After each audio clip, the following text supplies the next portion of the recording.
पढ़ने वाले हैं ऑर्गेनोमेटेलिक कंपाउंड का नेक्स्ट पार्ट। ऑर्गेनोमेटेलिक कंपाउंड में अपन पढ़ेंगे आज यहाँ पे एगोस्टिक इंटरेक्शन के बारे में, क्या एगोस्टिक इंटरेक्शन को कैसे डिफाइन किया जाता है, और उसके बाद उसके कुछ एग्जाम्पल देखेंगे। फिर अपन पढ़ेंगे C13 NMR के बारे में एंड P31 NMR के बारे में, ठीक है। उसके भी कुछ एग्जाम्पल यहाँ पे अपन देखेंगे, ठीक है। अब अपन देखते हैं यहाँ पे एगोस्टिक इंटरेक्शन क्या होता है, उसको अपन कैसे डिफाइन करते हैं। तो देखना, एगोस्टिक इंटरेक्शन के नाम से आपको पता चल रहा होगा कि किन किन के बीच में इंटरेक्शन हो रहा है। तो जाहिर सी बात है कार्बन और मेटल, ये देखना यहाँ पे जैसे कार्बन और हाइड्रोजन ने यहाँ पे बॉन्ड बना रखा है, ठीक है। लेकिन साइड बाय साइड यहाँ पे क्या कर रहा है, मेटल भी कार्बन के साथ में क्या कर रहा है, कोवेलेंट बॉन्ड का फॉर्मेशन कर रहा है। मेटल भी कार्बन के साथ में क्या कर रहा है, बॉन्ड बना रहा है। तो यहाँ पे देखना मेटल का जो मेटल है वो क्या कर रहा है, हाइड्रोजन, ये मेटल क्या कर रहा है, कार्बन के साथ में बॉन्ड बना रहा है। जैसे देखना यहाँ पे ये क्या कर रहा है, कार्बन के साथ डायरेक्ट अपने बॉन्ड का फॉर्मेशन कर रहा है। कार्बन और हाइड्रोजन भी है, बट यहाँ पे मेटल भी क्या कर रहा है, अपने बॉन्ड का फॉर्मेशन कर रहा है। किसके साथ में, कार्बन के साथ में। लेकिन यहाँ पे जो हाइड्रोजन है, हाइड्रोजन की रेंज कितनी होती है, -5 to -15 ppm की रेंज प्रेजेंट होती है यहाँ पे, ठीक है। और ये जो यहाँ पे ये जो बॉन्ड दिखाई दे रहा है, ये कोवेलेंट बॉन्ड है, ठीक है। और इसको क्या बोलते हैं अपन, एगोस्टिक इंटरेक्शन। एगोस्टिक इंटरेक्शन का मतलब आपको समझ में आ गया होगा कि जो क्या करता है, साइड बाय साइड क्या बॉन्ड का क्या करता है, फॉर्मेशन कर लेता है। जैसे यहाँ पे मेटल क्या कर रहा है, डायरेक्ट कार्बन के साथ में बॉन्ड का फॉर्मेशन कर रहा है, ठीक है। अब जैसे देखना, मतलब इसका ये होता है कि जो आपको अच्छे से एक चीज़ और समझा दूँ। देखिए यहाँ पे लिगेंड मेटल क्या कर रहा है, जैसे ये अपने बॉन्ड का ये कार्बन के साथ में बॉन्ड का फॉर्मेशन कर रहा है। तो कार्बन के साथ में जब बॉन्ड का फॉर्मेशन करेगा तो जो ये कार्बन और हाइड्रोजन का जो बॉन्ड बना हुआ है यहाँ पे, इस बॉन्ड को क्या कर देगा, वीक कर देगा। तो मीन ये एगोस्टिक इंटरेक्शन है, ठीक है। ये एगोस्टिक इंटरेक्शन, और इस एगोस्टिक इंटरेक्शन के कारण क्या होगा, जो ये कार्बन और हाइड्रोजन का जो बॉन्ड है वो क्या हो जाएगा, वीक हो जाएगा, ठीक है। ये जब वीक हो जाएगा तो इसमें क्या होगा, इंसर्शन फास्ट होने लगेगा, ठीक है। यही प्रोसेस है इसमें, और मैं आपको इस एग्जांपल के थ्रू समझा दूंगी, ठीक है। और भी आपको देखते हैं यहाँ पे कि एगोस्टिक इंटरेक्शन क्या होता है। तो यहाँ पे आपको हाइड्रोजन की मैंने रेंज पिछले लेक्चर में बताई थी कि कितनी होती है, -5 to -15 ppm की रेंज तक आता है, ठीक है। तो यहाँ पे देखना, जैसे ये इसकी एगोस्टिक इंटरेक्शन होता है, इसके पास में 3 कार्बन और 2 इलेक्ट्रॉन प्रेजेंट होते हैं, ठीक है। अब जैसे देखते हैं अपन यहाँ पे देखना, जो ये बॉन्डिंग होती है किसके सिमिलर होती है, B2H6 की बॉन्डिंग के सिमिलर होती है। इसमें एगोस्टिक इंटरेक्शन और हाइड्रोजन बॉन्डिंग, ठीक है। अपन देखते हैं कि what is difference between hydrogen bonding and एगोस्टिक interaction की बॉन्डिंग में क्या क्या डिफरेंस होता है, क्योंकि यहाँ पे मेटल और हाइड्रोजन की बात चल रही है। तो अपन देखते हैं कि क्या क्या डिफरेंस होता है इन सब में। तो देखना, एगोस्टिक इंटरेक्शन में आपको हाइड्रोजन दिखाई दे रहा है, यहाँ पे फ्लोरीन है, फ्लोरीन के पास मीन मेटल, ठीक है।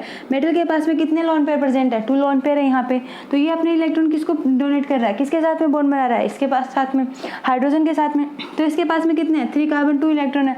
इसने अपने इलेक्ट्रॉन डोनेट कर दिए, 2 इलेक्ट्रॉन किसको डोनेट कर दिए, इसको। तो हाइड्रोजन के पास में कितने हो जाएंगे, 3 कार्बन 4 इलेक्ट्रॉन प्रेजेंट हो जाएंगे, ठीक है। तो इसके पास में 3 कार्बन 4 इलेक्ट्रॉन जाएंगे, कौन सी बॉन्डिंग में, हाइड्रोजन की बॉन्डिंग में। बट एगोस्टिक इंटरेक्शन के पास में कितने हैं, सिर्फ 3 कार्बन और 2 इलेक्ट्रॉन। तो देखना आपको एक डिफरेंस तो यहीं पे साफ साफ नजर आ रहा है कि इसके पास में 2 इलेक्ट्रॉन और इसके पास में 4 इलेक्ट्रॉन प्रेजेंट है। तो देखना एक डिफरेंस तो साफ साफ यहाँ पे दिखाई दे रहा है। यदि यहाँ पे 2 इलेक्ट्रॉन है तो ये क्या करेगा, आपको फुलफिल्ड ऑर्बिटल नहीं प्रोवाइड करवाएगा, मेटल क्या करेगा, एम्प्टी ऑर्बिटल प्रोवाइड करवाएगा। तो फर्स्ट ऑफ ऑल तो ये हो गया कि यहाँ पे क्या डिफरेंस हो गया कि ये एगोस्टिक इंटरेक्शन होता है वो क्या प्रोवाइड, एगोस्टिक इंटरेक्शन में हमें मेटल क्या प्रोवाइड करवाता है, एम्प्टी ऑर्बिटल प्रोवाइड करवाता है, ठीक है। बट हाइड्रोजन बॉन्डिंग में मेटल क्या प्रोवाइड करवाता है, हमें फुलफिल्ड ऑर्बिटल प्रोवाइड करवाता है, ठीक है। तो ये तो होगा यहाँ पे इसका डिफरेंस। अब देखना क्यों प्रोवाइड करवाता है, क्योंकि इसके पास में 2 इलेक्ट्रॉन होते हैं और इसके पास में 4 इलेक्ट्रॉन प्रेजेंट होते हैं, ठीक है। और हाइड्रोजन की रेंज आपको पता ही है कितनी होती है, ठीक। और यहाँ पे देखना, जैसे एगोस्टिक इंटरेक्शन होता है ड्यू टू एगोस्टिक इंटरेक्शन, ये जो एगोस्टिक इंटरेक्शन होता है यहाँ पे, इस एगोस्टिक इंटरेक्शन के कारण जो कार्बन और हाइड्रोजन का जो बॉन्ड होता है वो क्या हो जाता है, वीक हो जाता है। कार्बन और हाइड्रोजन के बॉन्ड को क्या कर देता है, ये वीक कर देता है। और ये क्या कर देता है, देखना। और एक चीज़ आपको और दिखाई दे रही होगी यहाँ पे इस स्ट्रक्चर से कि क्या कर रहा है, ये अप फील्ड की तरफ जा रहा है, ठीक है। इधर की साइड तो क्या होता है, माइनस होता है, और इधर की साइड क्या होता है, प्लस होता है। ये क्या होता है, ट्राई मेथिलसिलेट, मैंने आपको पिछले लेक्चर में बताया था, ठीक है। सील्डेड और डिसील्डेड होता है, ठीक है। ये तो क्या होता है, डाउन फील्ड होता है, और ये क्या होता है, अप फील्ड होता है। तो ये क्या कर रहा है, ये हाइड्रोजन को अपने इलेक्ट्रॉन फिर कर रहा है, मतलब ये 3 कार्बन 2 इलेक्ट्रॉन से किधर की तरफ जा रहा है, 3 कार्बन 4 इलेक्ट्रॉन की तरफ जा रहा है। तो ये क्या कर रहा है, जो ये एगोस्टिक इंटरेक्शन है, due to agostic interaction, agostic interaction के कारण जो ये हाइड्रोजन है ये किधर की साइड शिफ्ट हो जाएगा, अप फील्ड की तरफ, ठीक है, मीन सील्डेड की तरफ शिफ्ट हो जाएगा ये, ठीक है, किधर की तरफ शिफ्ट हो जाएगा, अप फील्ड की तरफ, मीन सील्डेड की तरफ ये क्या हो जाएगा, शिफ्ट हो जाएगा। कौन, अपना प्रोटॉन, क्योंकि प्रोटॉन के पास में कितने हो जाएंगे, 3 कार्बन और 4 इलेक्ट्रॉन, तो ये किधर की तरफ जा रहा है, अप फील्ड की तरफ जा रहा है, ठीक है। तो ये तो बात हुई अपनी इसकी। अब देखना कौन सा प्रोटॉन, NMR। अब आपको इसकी रेंज मैंने आपको बता दिया, ठीक है, पिछले लेक्चर में मैंने बताई थी।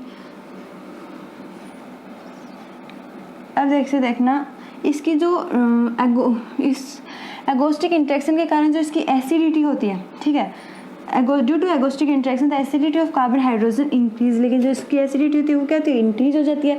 लेकिन कार्बन हाइड्रोजन बॉन्ड है, ये कार्बन हाइड्रोजन बॉन्ड क्या हो जाता है, वीक हो जाता है, और ये वीक होता है तो इसमें क्या आता है, इंसर्शन फास्ट होता है। और इसमें मेजर बेनिफिट, एगोस्टिक इंटरेक्शन के कारण मेजर बेनिफिट सिर्फ एक ही होता है कि स्ट्रॉन्ग बॉन्ड को क्या कर देता है, वीक कर देता है, और वीक बॉन्ड में क्या होता है, इंसर्शन फास्ट होता है, ठीक है। अब जैसे मैं यहाँ पे एग्जांपल लेके देखती हूँ, जो आपको अच्छे से समझ में आ जाएगा, ठीक है, कि एगोस्टिक इंटरेक्शन क्या होता है। जैसे देखना ये क्या करते हैं, और एक यहाँ पे देखना कि it is usually given 16 electron species, क्या करता है, एगोस्टिक इंटरेक्शन होता है, उसमें क्या होते हैं, 16 इलेक्ट्रॉन स्पीसीज होती है, ठीक है। और 16 इलेक्ट्रॉन स्पीसीज को अपन क्या, उस कॉम्प्लेक्स को क्या बोलते हैं, स्क्वायर प्लेनर कॉम्प्लेक्स, ठीक है। तो देखते हैं अपन स्ट्रक्चर, देखते हैं कि कितने इलेक्ट्रॉन होते हैं, फिर आपको समझ में आ जाए। जैसे देखना है यहाँ पे इरिडियम PPS3 3 PPS है, एक क्लोरीन है, ठीक है। तो इरिडियम के पास में कितने इलेक्ट्रॉन होते हैं, 9। इसके हम आउटर मोस्ट शेल में कितने होते हैं, 9 इलेक्ट्रॉन प्रेजेंट होते हैं। PPS3 के पास में कितने होंगे, 6। और यदि क्लोरीन टर्मिनल पोजीशन पे तो कितने हो जाएंगे, इसके पास में 1, तो ये कितने हो जाएंगे, 16 इलेक्ट्रॉन हो जाएंगे। तो इसको क्या बोल सकते हैं, square planar complex, square planar complex, ठीक है। अब मैं जैसे इसकी स्ट्रक्चर बनाती हूँ, जैसे इरिडियम है, इरिडियम के पास में 1 PPS3 2 PPS3 जुड़ा हुआ है, ठीक है। एक क्या है, क्लोरीन है, लेकिन यहाँ पे एक PPS2 और इसके साथ में क्या है, एक बेंजीन ग्रुप जुड़ा हुआ है, और बेंजीन के ऊपर ऑर्थो पोजीशन पे क्या है, यहाँ पे हाइड्रोजन, और मेटल के साथ में हाइड्रोजन ने क्या कर रखा है, यहाँ पे एगोस्टिक इंटरेक्शन मीन कोवेलेंट बॉन्ड बना रखा है, ठीक है। ये ऑर्थो पोजीशन पे कौन है, हाइड्रोजन अटैच है, एक फेनिल ग्रुप ये रहा, एक PPS2, ठीक है। ये स्ट्रक्चर है कुछ इसके से। अब अपन इसमें देखते हैं, ठीक है, ये आपको दिखाई दे रही है स्क्वायर प्लेनर कॉम्प्लेक्स स्ट्रक्चर है, ठीक है। स्क्वायर प्लेनर कॉम्प्लेक्स की स्ट्रक्चर देखना। अब देखना जैसे इस बॉन्ड को मैंने क्या बोला था, due to agostic interaction, agostic interaction के कारण जो ये कार्बन और ये हाइड्रोजन का बॉन्ड है ये क्या हो जाएगा, वीक हो जाएगा, क्या हो जाएगा, वीक हो जाएगा, ठीक है। इस बॉन्ड को क्या हो जाएगा, वीक कर देगा, तो वीक कर देगा तो इसमें क्या होगा, इंसर्शन फास्ट हो जाएगा। ये क्या कहता है, स्ट्रॉन्ग बॉन्ड को, पहले क्या था, ये स्ट्रॉन्ग बॉन्ड था, लेकिन इसने मेटल ने भी इसके साथ में क्या कर लिया, कोवेलेंट बॉन्ड बना लिया, तो ये क्या हो जाएगा, एगोस्टिक इंटरेक्शन के कारण ये कार्बन हाइड्रोजन वाला बॉन्ड भी क्या हो जाएगा, वीक हो जाएगा, और स्ट्रॉन्ग बॉन्ड को क्या कर देगा, ये वीक कर देगा, ठीक है।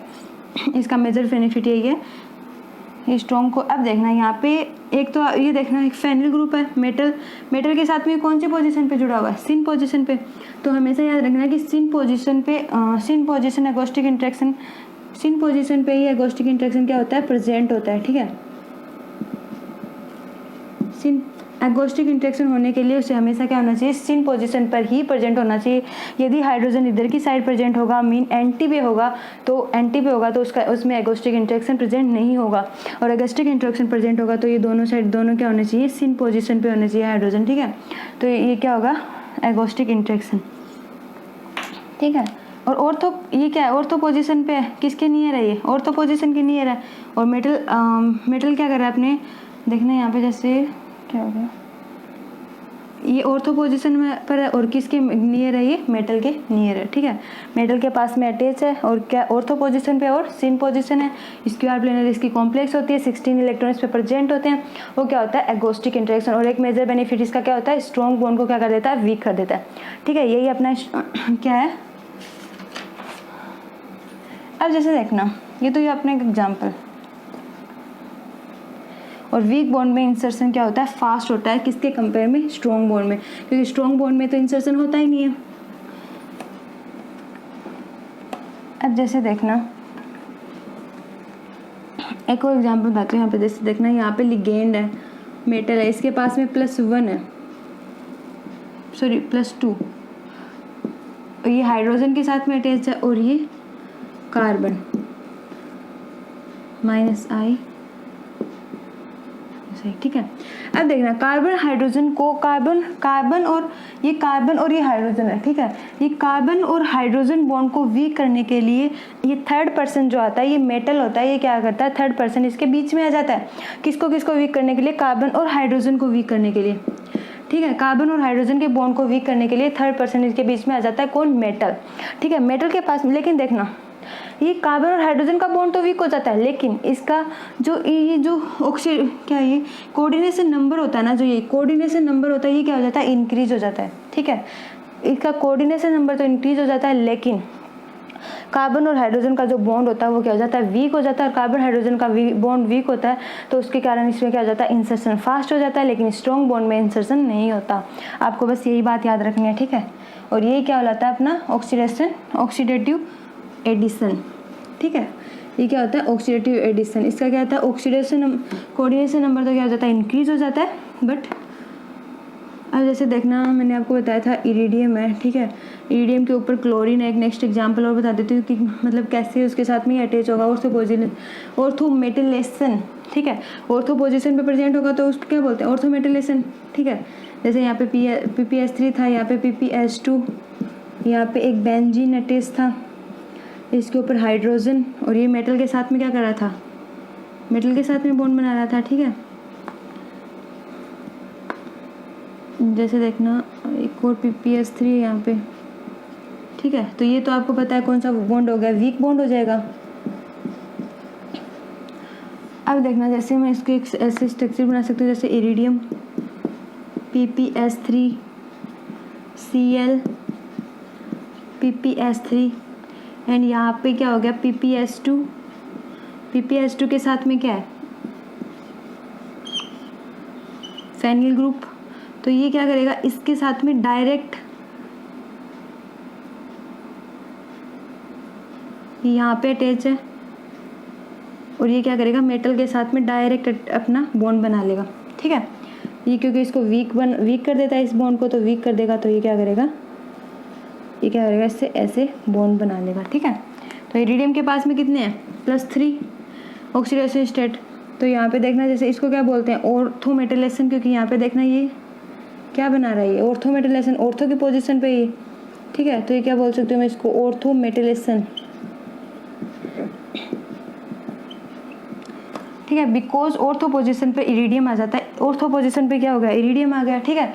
ऑर्थो क्यों होगा ये ऑर्थोमेटिलेशन, क्योंकि जो इरिडियम है ये क्या आ जाएगा, ऑर्थो पोजीशन पे आ जाएगा, तो क्या हो जाएगा, ये ऑर्थोमेटिलेशन की प्रोसेस हो जाएगी, ठीक है।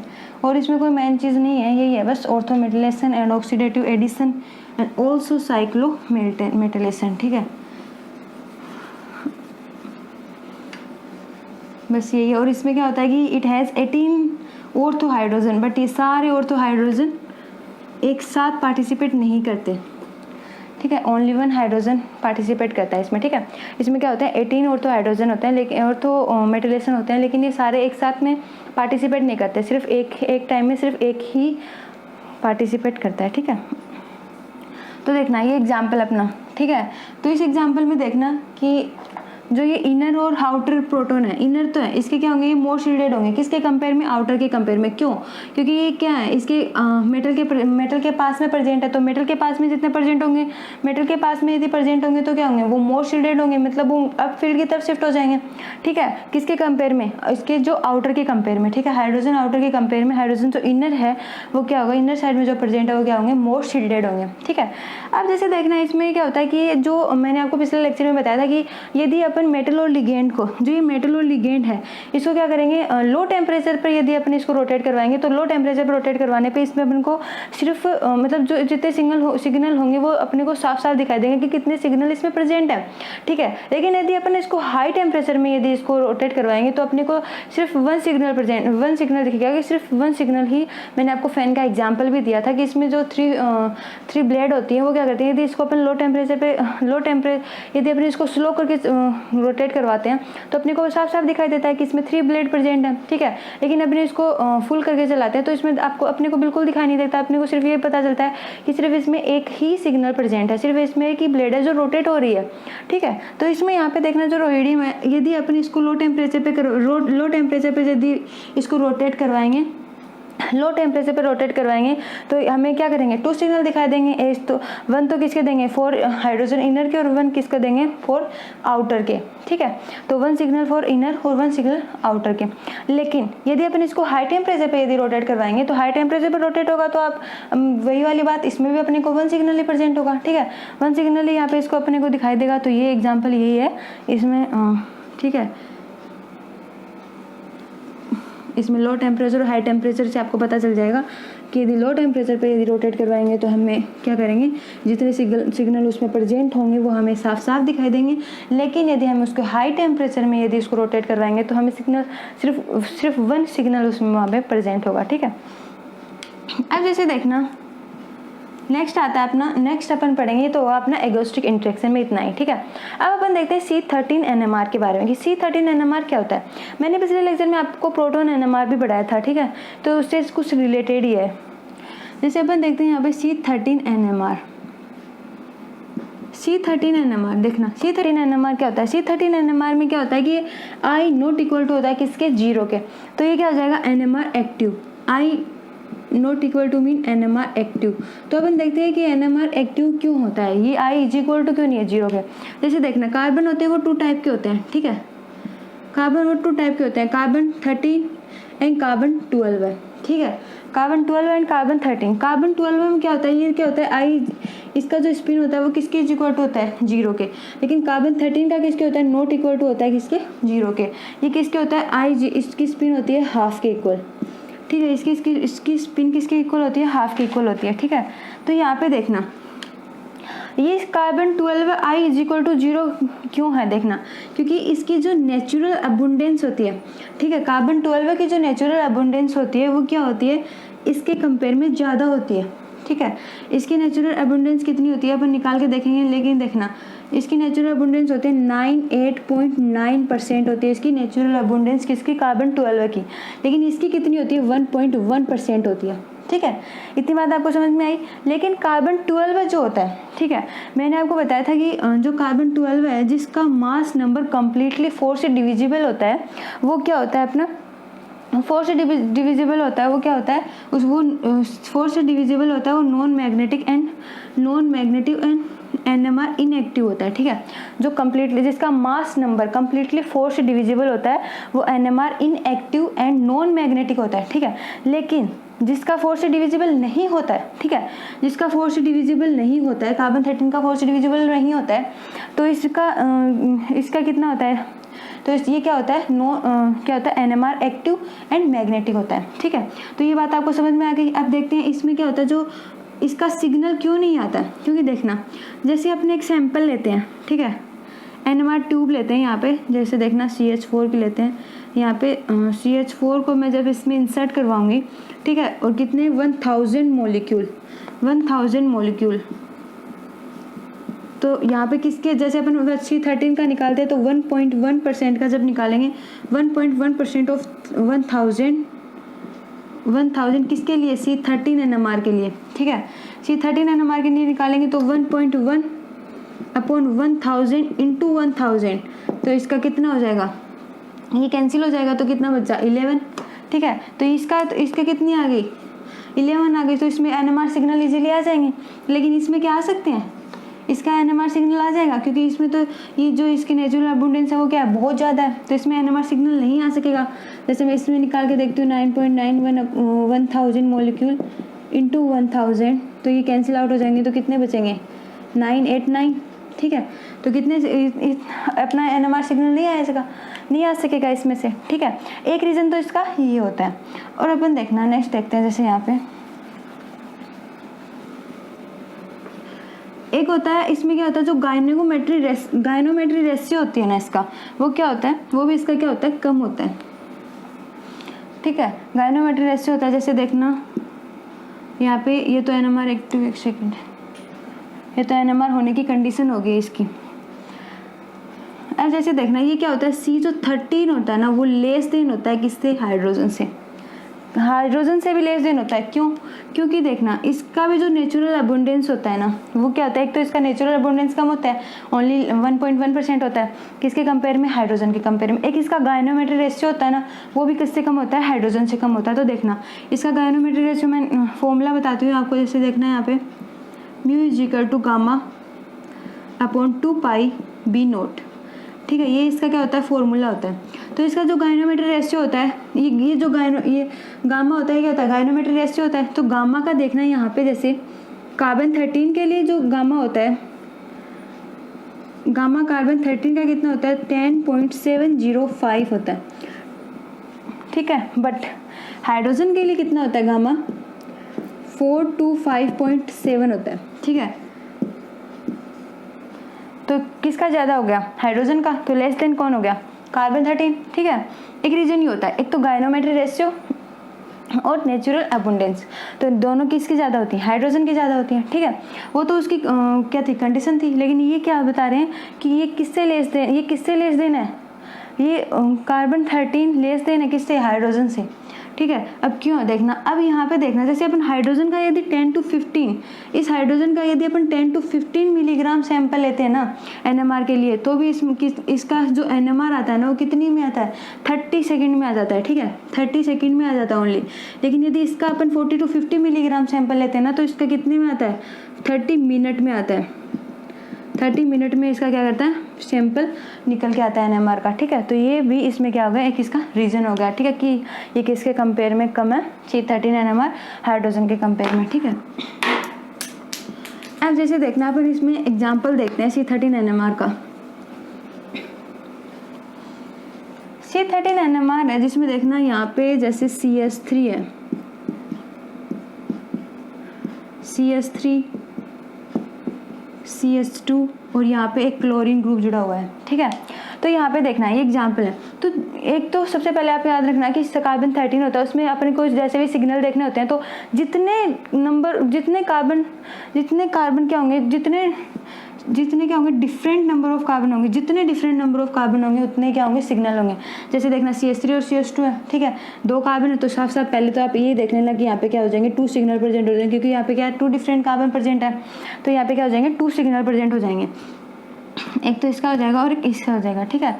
तो 2 सिग्नल हो जाएगी और अपन इसकी क्या करेंगे, जैसे देखना 2 सिग्नल प्रेजेंट हो जाएंगे कार्बन 13। और वैसे ही अपन जैसे देखना और एग्जांपल देखते हैं।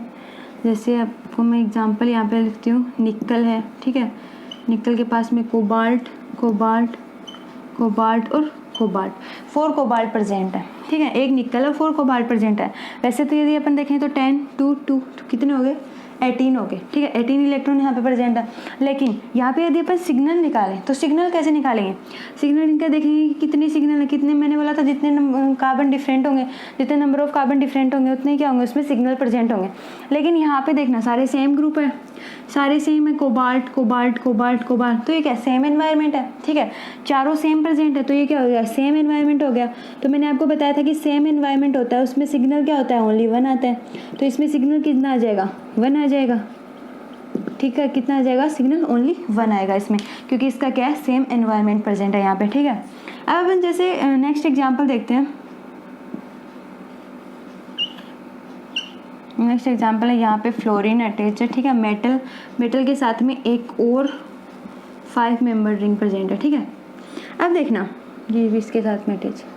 अब देखना ये भी क्या है, सेम एनवायरनमेंट है, दोनों सेम है, ठीक है, यहाँ पे भी कोई ग्रुप नहीं जुड़ा हुआ। यदि यहाँ पे कुछ ग्रुप जुड़ा हुआ होता तो ये तो क्या हो जाता, डिफरेंट एनवायरनमेंट हो जाता, मतलब अलग अलग कार्बन प्रेजेंट हो जाते। लेकिन यहाँ पे क्या, दोनों सेम है, तो इसमें भी क्या हो जाएगा, 1 सिग्नल प्रेजेंट हो जाएगा, ठीक है। तो आप एक चीज़ तो याद रखना कि सेम एनवायरनमेंट होता है उसका क्या होता है, वन सिग्नल प्रेजेंट होता है।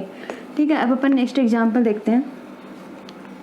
जैसे देखना मेटल के पास में भी, यदि मेटल के पास में 6 CO ग्रुप भी जुड़े हो ना, तो भी उसका क्या होगा, सेम सिग्नल होगा उसमें। ठीक है, सेम एनवायरनमेंट होगा, तो इसमें भी क्या हो जाएगा, वन सिग्नल प्रेजेंट हो जाएगा। ठीक है, मेटल की जगह क्रोमियम भी हो सकता है, टंगस्टन भी हो सकता है, मोलिब्डेनम भी हो सकता है, क्योंकि अपने को 18 इलेक्ट्रॉन बना रहे हैं ना अपन। अब जैसे देखना, ये तो ये अपनी सेम एनवायरनमेंट की बात। अब जैसे देखना एक एग्जांपल है, जैसे यहाँ पे ये आयरन के साथ में अटैच है। ठीक है, अब देखना ये तो सेम एनवायरनमेंट है, इसका तो ये इतना यदि पूछे तो सिर्फ इसका वन सिग्नल आता है, लेकिन यदि यहाँ पे ग्रुप अटैच हो, ठीक है, C डबल बॉन्ड O और CH3, यदि यहाँ पे ग्रुप अटैच हो तो क्या सिग्नल आएगा इसका। तो देखना यदि ऐसा हो तो ये क्या होगा, डिफरेंट हो गए दोनों, सेम नहीं रहे, तो एक तो सिर्फ इसका सिग्नल आ जाएगा। ठीक है, एक तो इस वाले का सिग्नल आ जाएगा। ठीक है, ये इसमें ऐड कर देना। एक किसका आएगा, एक यहाँ से यदि मैं जोड़ करूँगी, देखना जैसे 1 2 3 4 5 और ये क्या हो गया 6, तो इसके कितने आ जाएंगे, 6 सिग्नल आ जाएंगे। इसके सिग्नल कितने आ जाएंगे, 6। ठीक है, 1 2 3 4 5 और 6 ये सिग्नल आ गए इसके। जैसे देखना मैं सिर्फ ये वाला लेती हूँ, एक सेकेंड पूरा वापस बना देती हूँ। जैसे देखना यहाँ पे ये 5 मेंबर रिंग है। ओके, अब इसके ऊपर देखना यहाँ पे जैसे C double bond O group जुड़ा हुआ है और CH3 ग्रुप है। ठीक है, ऐसे यदि कुछ एग्जाम्पल आ जाए तो देखना 1 तो इसका हो गया, 2 इसका हो गया, 3 इसका हो गया। ठीक है, 3 4 और 5 ये भी सेम है, ये तो सेम एनवायरनमेंट है, तो इसका तो सेम हो जाएगा 3 4 और 5। ठीक है, तो इसका सेम हो जाएगा, तो कितने हो गए अपने 1 2 3 4 5, तो कितने सिग्नल हो जाएंगे इसके पास में, 5 सिग्नल हो जाएंगे। सेम एनवायरनमेंट का तो सेम होता है, तो ये 4 5 4 5, इसका तो एक ही हो जाएगा, लेकिन ये क्या डिफरेंट है, ये भी डिफरेंट है और ये भी डिफरेंट है, पांचों डिफरेंट है, तो अलग अलग है, तो इसका क्या हो जाएगा 5 सिग्नल हो जाएगा। ठीक है, ये चीज़ आप याद रखना कि हमें सिग्नल कैसे निकाल सकते हैं। तो जितने डिफरेंट कार्बन होंगे उतने क्या हो जाएंगे अपने पास में सिग्नल आ जाएंगे। ठीक है, अब जैसे देखना नेक्स्ट एग्जाम्पल जैसे अपने को लिखते हैं यहाँ पे, जैसे देखना ऐसी कोई स्ट्रक्चर आ जाए,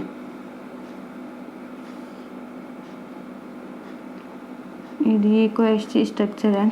ठीक है, इसके पास में जैसे देखना ये इसको मैं जैसे ये तो सेम है, ये वाला और ये वाला सेम है। ठीक है, और ये वाले भी सेम है दोनों, बी ये भी सेम है, तो कितने हो गए, तो अपने को डिफरेंट कार्बन देखने हैं, तो ये सेम है ये भी सेम है, तो कितने सिग्नल आ जाएंगे, 2 सिग्नल आ जाएंगे। 2 डिफरेंट कार्बन है यहाँ पे, तो यहाँ पे क्या हो जाएंगे 2 सिग्नल आ जाएंगे। जैसे अपने एक और नेक्स्ट एग्जाम्पल देखते हैं।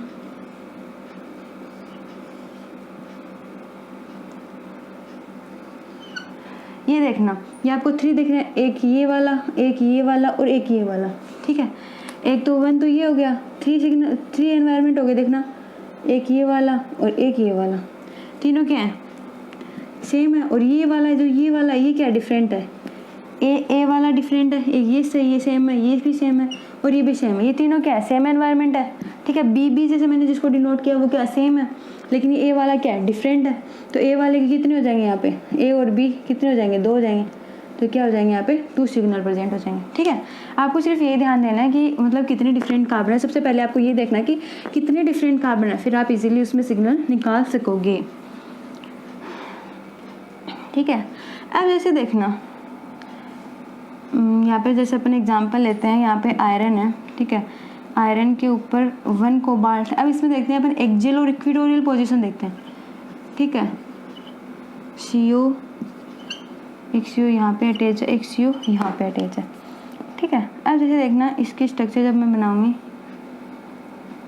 ये, तो ये तीनों CO तो क्या हो गए सेम है। ठीक है, ये तीनों CO तो सेम पोजीशन पे है, मीन इक्वेटोरियल पोजीशन पे है, लेकिन ये दोनों क्या है एक्सियल पोजीशन पे है, तो ये दोनों डिफरेंट हो गए और ये तीनों एक सेम है। ठीक है, तो 2 कितने सिग्नल आ जाएंगे यहाँ पे ओनली 1 सिग्नल। वैसे तो क्या होता है ये सेम एनवायरनमेंट है। ठीक है, सारे CO क्या है सेम है, तो इसमें क्या होगा सेम एनवायरनमेंट है, सेम एनवायरनमेंट होंगे तो क्या हो जाएंगे इसमें सिग्नल, इसमें क्या आएगा 1 आएगा। अब इसमें कंफ्यूज बनाओ ना कि मतलब ये इक्वेटोरियल और एक्सियल पोजीशन पे तो ये अलग अलग हो गए, नहीं, इसमें सिर्फ क्या होंगे अपने को एनवायरनमेंट देखना है कि सेम ग्रुप यदि यहाँ पे अटैच है तो क्या हो जाएगा उसका सिग्नल क्या आ जाएगा, सिर्फ 1 आएगा, ओनली 1 सिग्नल C13 NMR। ठीक है, अब जैसे देखना इसमें क्या होता है, बेरी रोटेशन प्रेजेंट था उस वाले स्ट्रक्चर में। ठीक है, अब जैसे देखना अपन नेक्स्ट अपना जैसे ए को लेते हैं, फिर आपको अच्छे से समझ में आ जाएगा। यदि ऐसा एग्जाम्पल पूछ ले तो अपन क्या करना है अपने को, जैसे देखना ये स्ट्रक्चर है। ठीक है, इसमें देखना जैसे ये एक बॉन्ड यहाँ पे, एक बॉन्ड यहाँ पे है और एक बॉन्ड यहाँ पे प्रेजेंट है। ये क्या है, आयरन के साथ में क्या 3 CO ग्रुप प्रेजेंट है, 1 और 2 इधर। ठीक है, 3 CO ग्रुप प्रेजेंट है और ये अपने पास में C7 की स्ट्रक्चर है।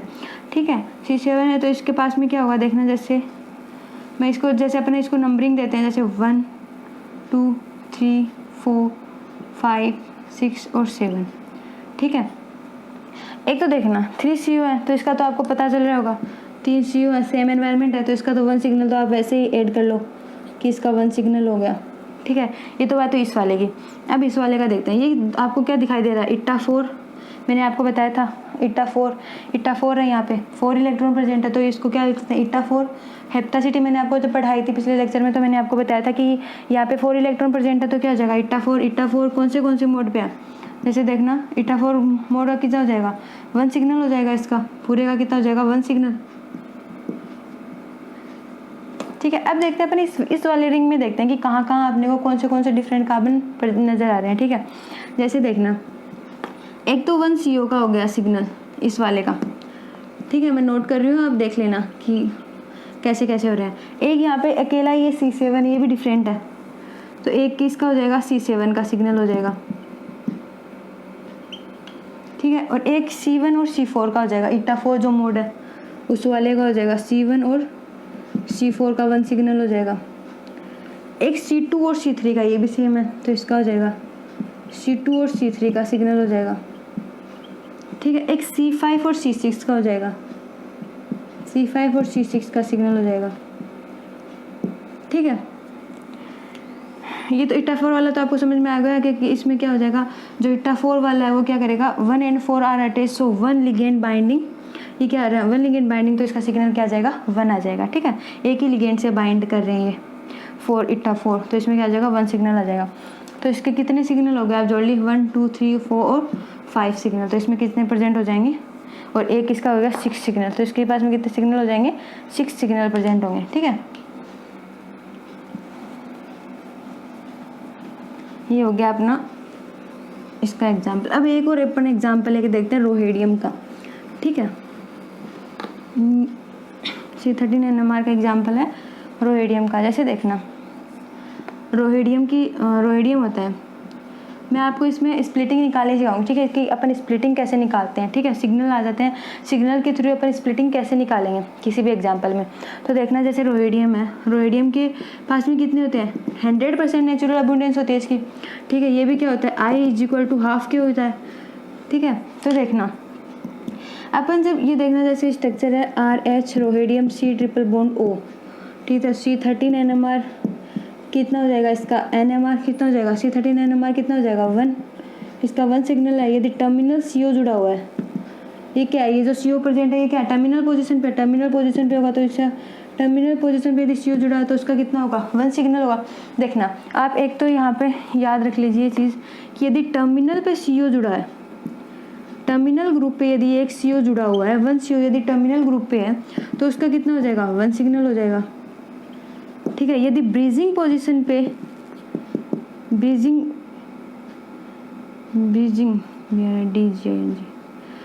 पोजीशन पे यदि CO ग्रुप जुड़ा हुआ है, जैसे μ2 जुड़ा हुआ है तो उसके सिग्नल कितने आ जाएंगे, ट्रिपलेट पोजीशन होगा और 2 + 1 हो जाएगा, कितना हो जाएगा, 3 हो जाएगा।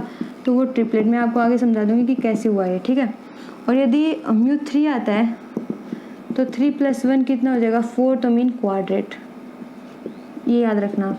ठीक है, तो μ3 μ2 मतलब जितने ज़्यादा ब्रीजिंग पोजीशन पे, जितने ज़्यादा बॉन्ड के साथ में वो अटैच होगा उतने क्या हो जाएंगे उसके साथ, उसमें +1। जैसे यदि आपने कोई स्प्लिटिंग निकालते हैं किसी भी एग्जाम्पल की, जैसे यहाँ पे रोहेडियम है, रोहेडियम के साथ में CO और रोहेडियम है। ठीक है, एक CO अटैच है किसके साथ में, 2 रोहेडियम के साथ में, लेकिन ब्रीजिंग पोजीशन पे है तो मैं यहाँ पे इसको क्या लिख सकती हूँ, μ2CO, ठीक है, क्योंकि दो क्या ग्रुप जुड़े हैं, दो बॉन्ड से जुड़ा हुआ है CO ग्रुप, ठीक है, दो बॉन्ड से यहाँ पे CO ग्रुप जुड़ा हुआ है। μ2 में तो देखना ब्रीजिंग पोजीशन पे मैंने क्या बोला था μ2, तो यहाँ पे क्या होता है, यदि इसका कैसे निकालते हैं n+1, ठीक है, तो n कितना दिया हुआ अपने पास में 2, μ2 है, n कितने पास में, बॉन्ड कितने, नंबर ऑफ बॉन्ड, n का मतलब क्या था, नंबर ऑफ बॉन्ड कितने परसेंट है, तो कितने 2, तो 2+1 कितना हो जाएगा 3 हो जाएगा। तो इसकी स्प्लिटिंग क्या आ जाएगी, ट्रिपलेट स्प्लिटिंग आ जाएगी, ठीक है, 2+1 = 3, तो कितनी क्या स्प्लिटिंग आ जाएगी, ट्रिपलेट। और यदि यहाँ पे NMR 1 दिया हुआ है तो नंबर ऑफ बॉन्ड 1 है, तो 1+1 कितना हो जाएगा 2, तो क्या आ जाएगी स्प्लिटिंग, डबलेट, ठीक है। और यदि 3+1 आ जाएगा तो 3 1 + = 4, तो क्या आ जाएगी, क्वाड्रेट आ जाएगी, ठीक है। μ2CO हो गया। अब देखना इसका आप निकाल सकते हैं, कितना हो गया, ट्रिपलेट हो गया। ये बात मैं यहाँ पे आप बता रही थी। ये भी यदि ब्रीजिंग पोजीशन पे हो μ3, तो इसका 3+1 क्या हो जाएगा, क्वाड्रेट पोजीशन पे हो जाएगा, ठीक है। ये तो जैसे मैं आपको यहाँ पे बता देती हूँ, जैसे देखना, एक सेकंड,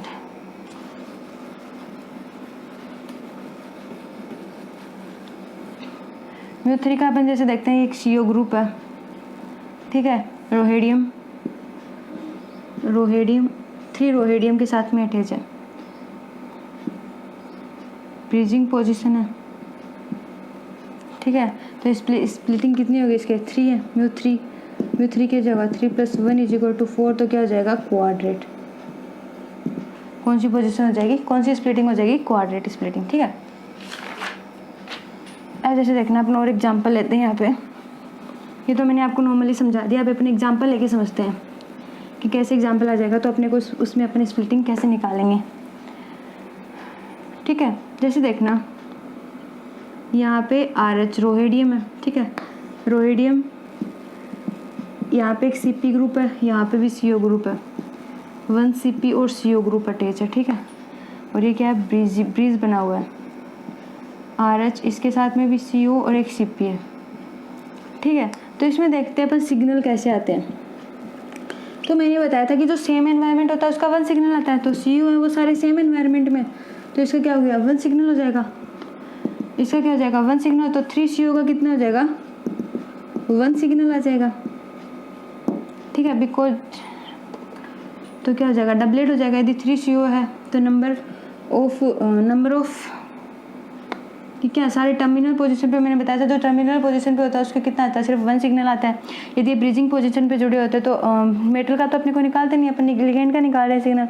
तो लिगेंड क्या है, टर्मिनल पोजीशन पे सारे CO ग्रुप कहाँ जुड़े हुए हैं, टर्मिनल पोजीशन पे जुड़े हुए हैं। और यदि टर्मिनल पोजीशन पे जुड़े होंगे तो उसका सिग्नल कितना आता है, 1 आता है। और क्या सेम है, सारे same carbon of atom present है यहाँ पे, तो कितना आ जाएगा, इसका सिग्नल 1 आ जाएगा। और अपन स्प्लिटिंग निकालते हैं तो क्या फॉर्मूला निकालते हैं, नंबर ऑफ बॉन्ड +1 तो 1+1 कितना आ जाएगा, 2 आ जाएगा। तो इसकी स्प्लिटिंग क्या आ जाएगी, डबलेट, ठीक है। आपको ऐसे निकालना है इसका एग्जाम्पल। अब देखना, ये तो ये अपनी टर्मिनल CO की। अब अपन देखते हैं ब्रीजिंग CO कि ब्रीजिंग का कैसे निकालते हैं। तो देखना यहाँ पे CP है, RH, ठीक है, RH के साथ में एक और CP ग्रुप अटैच है, ठीक है। ये ब्रीजिंग पोजीशन पे है, ब्रीजिंग पोजीशन पे इस बार कौन है, CO ग्रुप, ठीक है, CO ग्रुप है। और एक ब्रीजिंग पे कौन है, RH रोहेडियम, और एक ब्रीज पे कौन है, CO, ठीक है। अब इसके साथ में भी CO ग्रुप है और इसके साथ में CP, क्या ये बोधी प्लेन है, ये आगे की साइड फ्रंट साइड में और ये बैक साइड में प्रेजेंट है, ठीक है। अब देखना, इसमें अपन निकालते हैं, इसमें अपन कैसे निकालेंगे, इसकी कितनी हो जाएगी, μ2 ब्रीज है, एक तो ये वाला हो गया और एक ये वाला हो गया, ठीक है। तो कितने हो गए, μ2 ब्रीजिंग पोजीशन पे जुड़े हुए ये। तो μ2 का मैंने बताया था कितना होता है, n+1 = n कितने हैं, 2+1 = कितने हो गए, 3 हो गए। तो इसकी कितनी हो जाएगी, ट्रिपलेट हो जाएगी, ठीक है। इसकी स्प्लिटिंग कितनी आएगी, ट्रिपलेट। अब नेक्स्ट अपन देखते हैं, जैसे RH रोहेडियम है, इसके साथ में CO ग्रुप जुड़ा हुआ है, ठीक है। रोहेडियम के साथ में CP है, यहाँ पे रोहेडियम के साथ में CP है, यहाँ पे ब्रीजिंग पोजीशन पे CO ग्रुप अटैच है। ये देखना, ठीक है, रोहेडियम हो गया, CO हो गया, और इसके साथ में देखना ये रोहेडियम के साथ में CO ग्रुप है और यहाँ पे भी रोहेडियम के साथ में CO ग्रुप और अटैच है, ठीक है। ये ब्रीजिंग पोजीशन हो गए।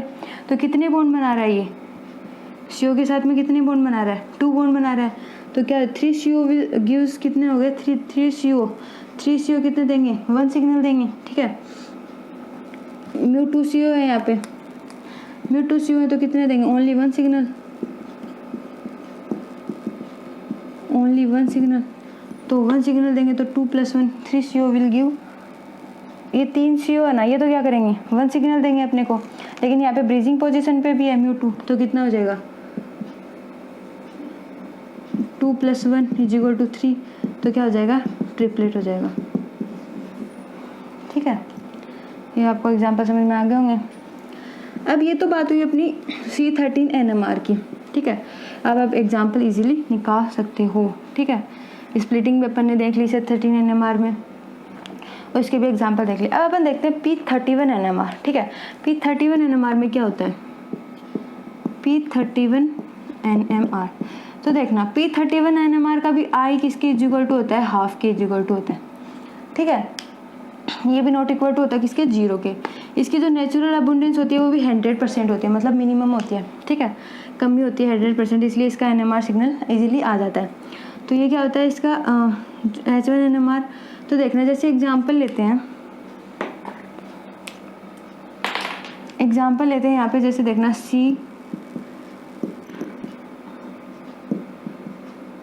CH2 है, लेकिन एक कार्बन के साथ में Cl और एक कार्बन के साथ में Br ग्रुप जुड़ा हुआ है, ठीक है। तो देखना एक कार्बन के साथ में Cl, तो मतलब डिफरेंट नंबर ऑफ कार्बन हो गए दोनों। यदि यहाँ पे हाइड्रोजन जुड़े होते तो सेम नंबर हो जाते हैं, ठीक है। तो सेम होते तो उसका सेम एनवायरनमेंट का सिर्फ 1 सिग्नल आता। लेकिन यहाँ पे क्या है, डिफरेंट कार्बन हो, क्योंकि एक के साथ में क्लोरीन अटैच है और एक के साथ में ब्रोमीन अटैच है, तो डिफरेंट हो गए। तो इसके कितने आ जाएंगे, इसके पास में कितने आ जाएंगे, 2 सिग्नल आ जाएंगे, ठीक है। एक तो सिग्नल इस वाले कार्बन का और एक इस वाले का, ठीक है। तो कितने सिग्नल आ जाएंगे अपने पास में, 2 सिग्नल आ जाएंगे।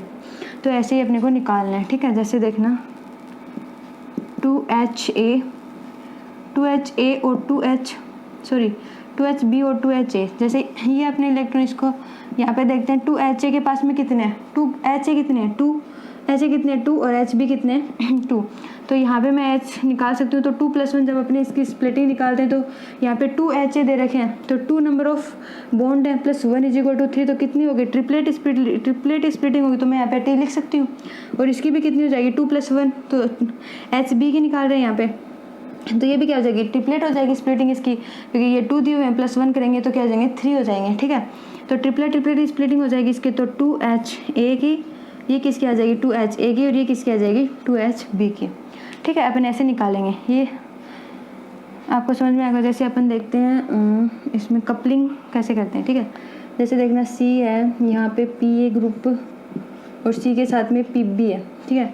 PA और PB ग्रुप जुड़े हुए हैं, ठीक है, क्योंकि डिफरेंट हो गए, PA निकालेंगे और PB निकालेंगे, ठीक है। तो इसके पास में ग्रुप अटैच है और इसके पास में ग्रुप है, और इसके पास में क्या डिफरेंट ग्रुप है और इसके पास में डिफरेंट ग्रुप अटैच है, ठीक है। तो दोनों के पास में PA और PB के पास में कितने आ जाएंगे, अपने पास में 2 सिग्नल आ जाएंगे, ठीक है।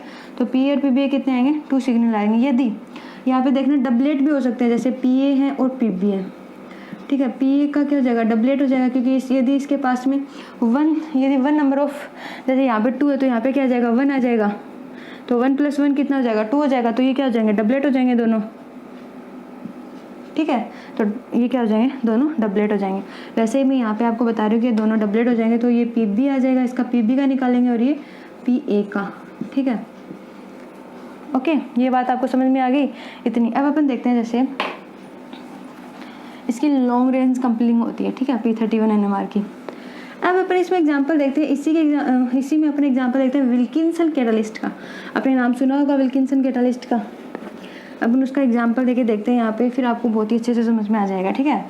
तो देखना विल्किंसन कैटालिस्ट का अपन एग्जांपल आपको पता होगा कौन सा होता है, रोहेडियम होता है। रोहेडियम के साथ में PPS3 एक Cl ग्रुप होता है, और एक और क्या होता है 3 PPS3 ग्रुप यहाँ पे जुड़े होते हैं, ठीक है। ये क्या है, विल्किंसन कैटालिस्ट। ओके, अब इसमें देखना जैसे इसके पास में कितने होते हैं, 9 इलेक्ट्रॉन होते हैं, इसके पास में कितने होते हैं 2, तो 2 इसके पास होते हैं, इसके पास में क्या होता है 1, और ये क्या है 2, तो कितने हो गए 16 इलेक्ट्रॉन हो गए। क्या होता है, स्क्वायर प्लेनर कॉम्प्लेक्स हो गया ये, ठीक है। स्क्वायर प्लेनेट कॉम्प्लेक्स हो गया, कितने इलेक्ट्रॉन है, 16 इलेक्ट्रॉन स्पीसीज है। ओके, अब देखना इसमें अपन देखते हैं कि कैसे निकालेंगे। जैसे रोहेडियम है, ठीक है, रोहेडियम में एक सेकेंड, जैसे रोहेडियम है, ठीक है, रोहेडियम के साथ में पी ए ग्रुप और P A group, P A की बात करते हैं अपन। जैसे मैं यहाँ पे इनको पी ए ले रही हूँ, ठीक है, इनको फेनिल ग्रुप को पी से डिनोट कर रही हूँ, ठीक है, यहाँ पे जैसे सी एल ग्रुप है, ठीक है। अब जैसे देखना ये दोनों सेम है और ये एक डिफरेंट है, ठीक है, पी ए का दो पी ए यहाँ पे, ठीक है, तो मैं यहाँ पे लिख सकती हूँ 2 पी ए और 1 पी बी, ठीक है, मैं लिख सकती हूँ यहाँ पे 2 पी ए और 1 पी बी, दो क्या है यहाँ पे, पी ए ग्रुप है अपने पास में और एक क्या है, पी बी है।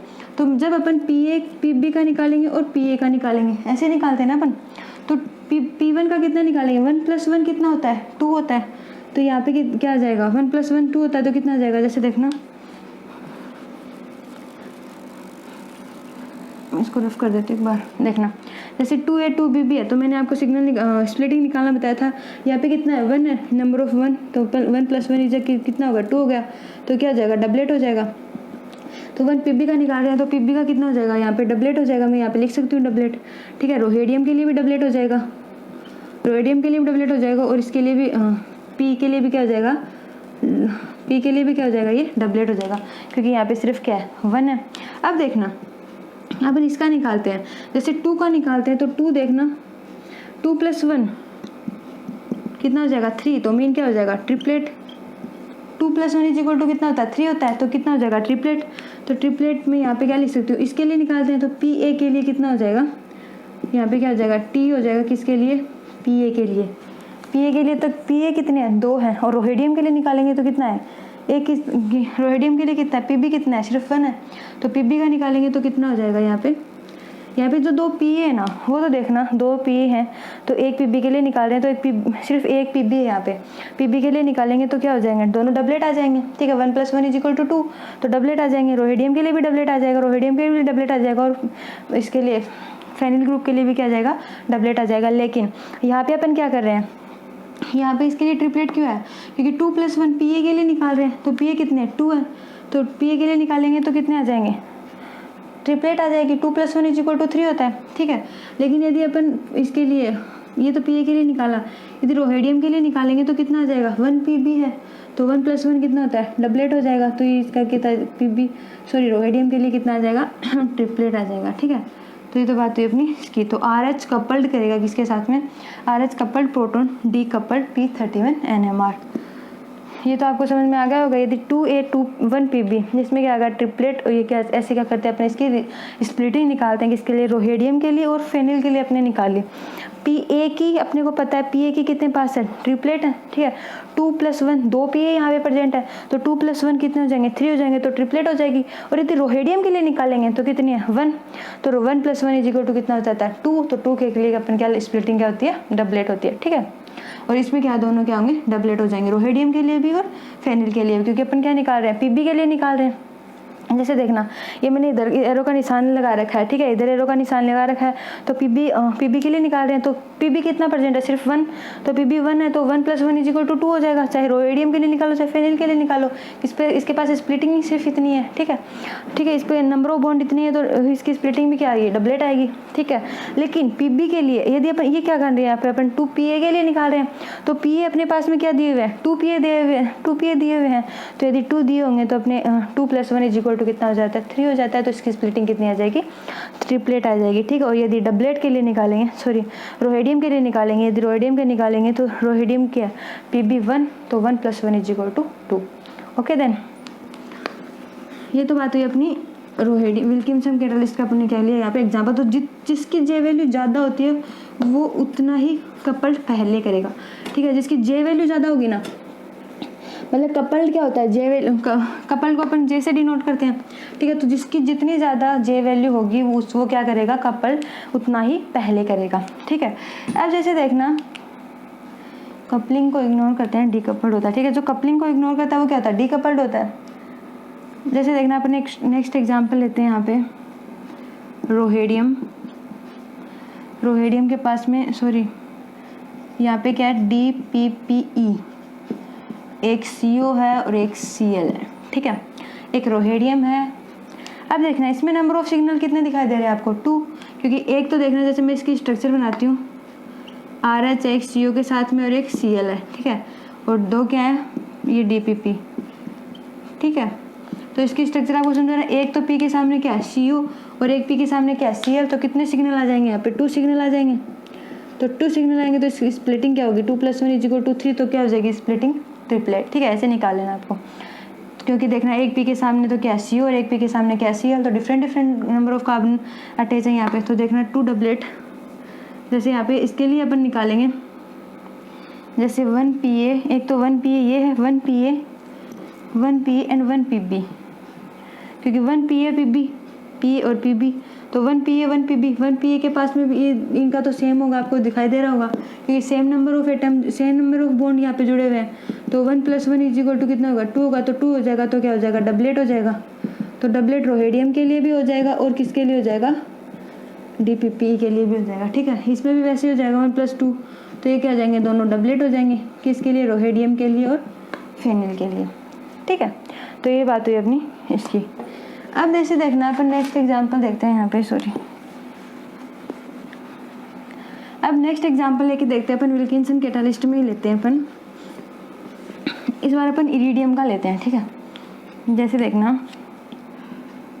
इरिडियम है और इरिडियम के साथ में इरिडियम DPPE और 2, यहाँ पे एक पॉजिटिव चार्ज है, तो इसके पास में 9 इलेक्ट्रॉन हो गए, ये कितने हो गए +8 - 1 कितने हो गए 16 इलेक्ट्रॉन हो गए। इसके बाद मेनल कॉम्प्लेक्स लेना है अपने को, ठीक है। तो 16 इलेक्ट्रॉन यहाँ पे पॉजिटिव होता है, माइनस हो जाएगा, ठीक है। जैसे अपन इरिडियम की स्ट्रक्चर बनाते हैं, इरिडियम के पास में 1 फेनिल, कितने हैं 2 फेनिल, ठीक है, ये तो 2 है और यहाँ पे 2 और ऐड है, तो कितने हो जाएंगे 4 फेनिल है। तो ये क्या होंगे सेम एनवायरनमेंट है, तो सेम एनवायरनमेंट का मैंने क्या बताया था, यदि सेम एनवायरनमेंट है तो वहाँ पे क्या हो जाएगा 1 सिग्नल प्रेजेंट हो जाएगा। तो एक बात और याद रखना कि यदि सेम एनवायरनमेंट प्रेजेंट है तो उसमें कोई स्प्लिटिंग प्रेजेंट नहीं होगी।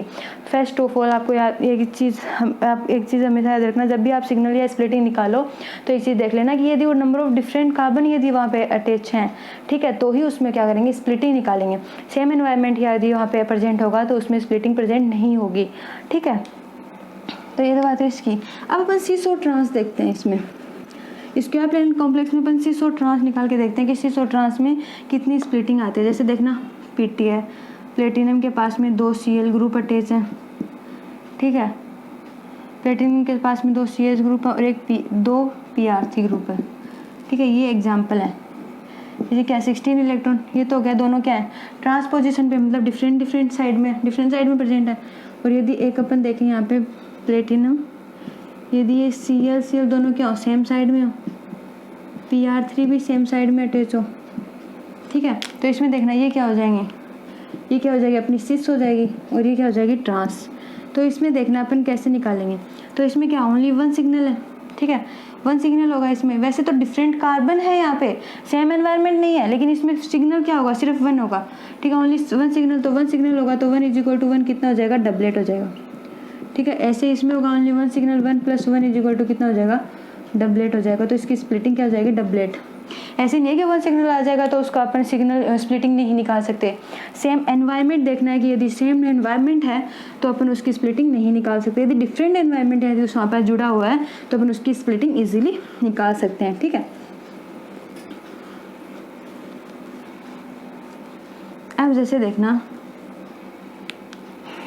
अब अपन बात करते हैं जैसे इरिडियम है, ठीक है, इरिडियम के पास में देखना मैंने आपको किसी एग्जाम्पल करवाया था, उसमें तो 5 CO ग्रुप जुड़े हुए थे, ठीक है, एक्सियल और इक्वेटोरियल पोजीशन पे तो थे, लेकिन वो क्या थे 500 सेम एनवायरनमेंट के थे, तो उसमें सिर्फ 1 सिग्नल था, ठीक है। लेकिन यहाँ पे मैं देखना, जैसे देखना किसकी बात कर रही हूँ, यहाँ पे 3 फॉस्फोरस तो क्या इक्वेटोरियल पोजीशन पे अटैच हैं, लेकिन 2 क्लोरीन ग्रुप क्या है एक्सियल पोजीशन पे अटैच हैं। तो ये क्या हो गया सेम एनवायरनमेंट नहीं प्रेजेंट है अभी यहाँ पे, आप देख लो सेम एनवायरनमेंट नहीं है, डिफरेंट एनवायरनमेंट है। एक और जैसे अपन यहाँ पे स्ट्रक्चर लेते हैं, इरिडियम है, इरिडियम के पास में फॉस्फोरस ग्रुप जुड़ा हुआ है, ठीक है, यहाँ पे फेनिल, ठीक है, क्लोरीन और क्लोरीन, ठीक है। अब इस बार देखना ये क्या हो गए, डिफरेंट हो गए। अब इसमें तो देखना जो फेनिल ग्रुप है, ठीक है, जो फॉस्फोरस ग्रुप है वो क्या है, फॉस्फोरस ग्रुप है वो सेम एनवायरनमेंट में जुड़े हुए हैं, तीनों क्या इक्वेटोरियल पोजीशन पे हैं तीनों, तो इसका क्या हो जाएगा, सेम एनवायरनमेंट हो जाएगा। सॉरी ये क्या हो जाएगा, मोर स्टेबल हो जाएगा, क्योंकि तीनों क्या है, मैंने क्या बोला था, एक्सियल के कंपेयर में इक्वेटोरियल क्या होता है, मोर स्टेबल होता है। तो इक्वेटोरियल पोजीशन है तो ये क्या हो जाएगा, मोस्ट स्टेबल हो जाएगा। किसके कंपेयर में, इसके कंपेयर में। ये क्या होता है, लीस्ट स्टेबल होता है, ठीक है। तो मोर इलेक्ट्रोनेगेटिव, ये क्या हो जाएगा, मोर इलेक्ट्रोनेगेटिव, और ये क्या हो जाएंगे, इलेक्ट्रॉन ऑक्यूपाई P31 NMR है इसमें, वो क्या करेगा, ओनली 1 सिग्नल देगा। क्यों, आपको पता है क्यों देगा 1 सिग्नल, क्योंकि इसमें क्या है, ये तीनों क्या है, सेम एनवायरनमेंट है, मतलब तीनों क्या इक्वेटोरियल पोजीशन पे है, लेकिन ये क्या करेगा, सिग्नल अलग अलग देगा। 2 तो P है, वो तो क्या देंगे, 1 सिग्नल, ठीक है। 2P क्या करेंगे, 1 सिग्नल देंगे, और ये 1P है, ये अलग देगा आपका 1 सिग्नल। तो कितने हो जाएंगे यहाँ पे सिग्नल, तो कितने हो जाएंगे, 2 सिग्नल। और इसके क्या है, फॉस्फोरस सेम एनवायरनमेंट में, और इसके फॉस्फोरस क्या है, डिफरेंट एनवायरनमेंट में। तो इक्वेटोरियल एक्सियल पोजीशन पे तो ये क्या हो जाएगा, लिस्ट स्टेबल हो जाएगा, लेकिन सिग्नल तो उसके ज़्यादा आएंगे, फिर भी क्या है, लिस्ट स्टेबल है। क्यों, क्योंकि मैंने बताया था एक्सियल के कंपेयर में इक्वेटोरियल होता है वो मोस्ट स्टेबल होता है। ओके, ये आपको समझ में आ गया होगा, मोस्ट स्टेबल, लिस्ट स्टेबल। अब नेक्स्ट एग्जाम्पल देखते हैं इसका।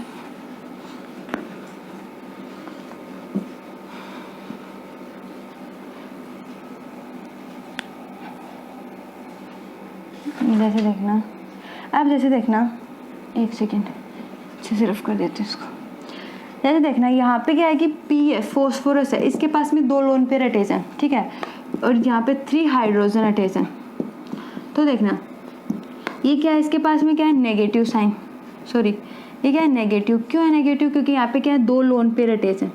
तो जिसके पास लोन पेयर अटैच होते हैं, ठीक है, वो क्या होता है, वो लोन पेयर अटैच होते हैं, उसके पास नेगेटिव साइन है, तो मैंने क्या बताया था, शील्डिंग होता है वो, ठीक है।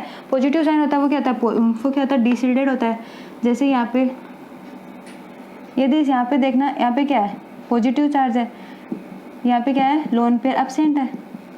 और यदि lone pair of electron absent होते हैं, ठीक है, यदि lone pair of electron absent होते हैं तो वो क्या होता है, डीशील्डिंग होता है। और जिसमें लोन पेयर प्रेजेंट होते हैं वो क्या होता है, शील्डिंग पोजीशन होता है, ठीक है। जैसे मैं यहाँ पे एग्जांपल ले लेती हूँ,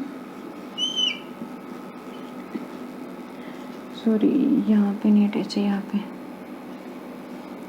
पे क्या है, PP2 ग्रुप जुड़ा है, यहाँ पे क्या लोन पेयर और नेगेटिव साइन है, ठीक है। तो ये क्या हो गया, शील्डिंग हो जाएगा, ठीक है, क्योंकि लोन पेयर इसमें प्रेजेंट है, लेकिन यहाँ पे क्या एब्सेंट है। तो मैं यहाँ पे एक और एग्जांपल लेती हूँ, क्या डायरेक्ट मेटल के साथ में अटैच है, ये मेटल से अटैच है, PP2 फेनिल, ये क्या हो गया, पॉजिटिव चार्ज है, और ये क्या है, मेटल से डायरेक्ट अटैच है, तो ये क्या हो जाएगा, डीशील्डिंग, ठीक है। ये डीशील्डिंग और ये शील्डिंग। यदि if lone pair of electron absent तो वो क्या हो जाएगा, डीशील्डिंग, और यदि lone pair of electron present होते हैं तो वो क्या हो जाएगा, शील्डिंग, ठीक है। अब जैसे देखना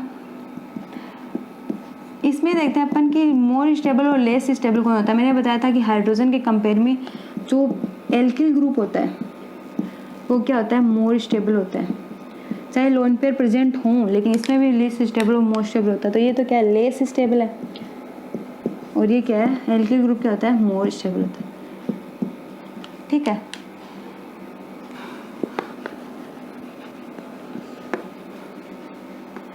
अब जैसे देखना अपने को जैसे पूछ ले μCO, इसकी अपन रेंज देखते हैं कि कितनी होती है। μCO होता है उसका होता है 2120 से 1850, ठीक है। और जो μ2 होता है उसका कितना होता है 1850 to 1750, ठीक है।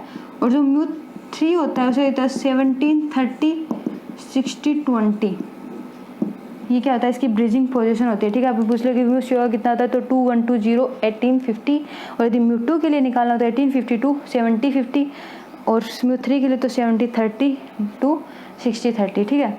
अब अपन ये तो बात हुई अपनी B13 NMR की, P31 NMR की, C13 NMR की, और एगोस्टिक इंटरेक्शन के बारे में, ठीक है। आज के लेक्चर में इतना ही, थैंक यू।